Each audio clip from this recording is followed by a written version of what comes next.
കേരളത്തിലെ വൻകിട സ്വകാര്യ ആശുപത്രികൾ മരുന്ന് നിർമ്മാണ മേഖലയിലേക്ക് കടക്കുന്നതിനുള്ള ആലോചനയിലാണ്. കൊച്ചിയിലെയും തിരുവനന്തപുരത്തെയും ആശുപത്രികളാണ് മരുന്ന് നിർമ്മാണം തുടങ്ങാൻ നിലവിൽ നീക്കം നടത്തുന്നത്. തിരുവനന്തപുരത്തെ മറ്റൊരു സ്വകാര്യ ആശുപത്രി മരുന്ന് മൊത്ത വിതരണ കമ്പനിയെ ഏറ്റെടുത്തു. ഇവരും മരുന്ന് നിർമ്മാണത്തെക്കുറിച്ച് ആലോചിക്കുന്നുണ്ട്. സംസ്ഥാനത്ത് വർഷം 15,000 കോടി രൂപയുടെ മരുന്നാണ് വിൽക്കുന്നത്. ഇതിൻ്റെ ചെറിയൊരു വിഹിതം സ്വന്തമാക്കിയാൽ തന്നെ വൻ വരുമാനം ലഭിക്കും. മരുന്ന് കമ്പനികൾക്ക് കൊടുക്കുന്ന കമ്മീഷനുമായി താരതമ്യം ചെയ്യുമ്പോൾ സ്വന്തം നിലയ്ക്ക് നിർമ്മാണം ആരംഭിക്കുന്നതും മെച്ചമെന്നാണ് ആശുപത്രി മാനേജ്മെൻറ്റുകളുടെ അഭിപ്രായം. 1 രൂപ നിർമ്മാണ ചിലവുള്ള മരുന്ന് 5 രൂപയ്ക്കാണ് ആശുപത്രികൾ വാങ്ങുന്നത്. അത് രോഗിയുടെ കൈവശം എത്തുമ്പോൾ 10 രൂപയോളം ഈടാക്കും.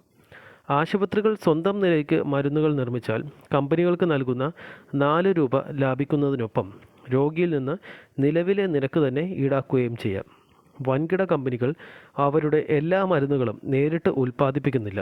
വിവിധ സംസ്ഥാനങ്ങളിലെ മരുന്ന് നിർമ്മാണ യൂണിറ്റുകൾക്ക് കരാർ നൽകുകയാണ് പതിവ്. ഈ യൂണിറ്റുകൾ കമ്പനിയുടെ പേരിൽ മരുന്നുകൾ ഉൽപ്പാദിപ്പിച്ച് കൈമാറും. നേരിട്ട് നിർമ്മാണ കമ്പനി ആരംഭിക്കാതെ തങ്ങളുടെ ബ്രാൻഡിൽ മരുന്ന് നിർമ്മിച്ച് നൽകുന്നതിന് നിർമ്മാണ യൂണിറ്റുകൾക്കുള്ള കരാർ നൽകാനാണ് കേരളത്തിലെ ആശുപത്രി മാനേജ്മെൻറ്റുകളുടെ നീക്കം. ആശുപത്രികൾ മരുന്ന് നിർമ്മാണത്തിലേക്ക് കടക്കുന്നതിനെതിരെ റെപ്രസെൻറ്റേറ്റീവുമാരുടെയും മാനേജർമാരുടെയും സംഘടനകൾ രംഗത്ത് വന്നിട്ടുണ്ട്.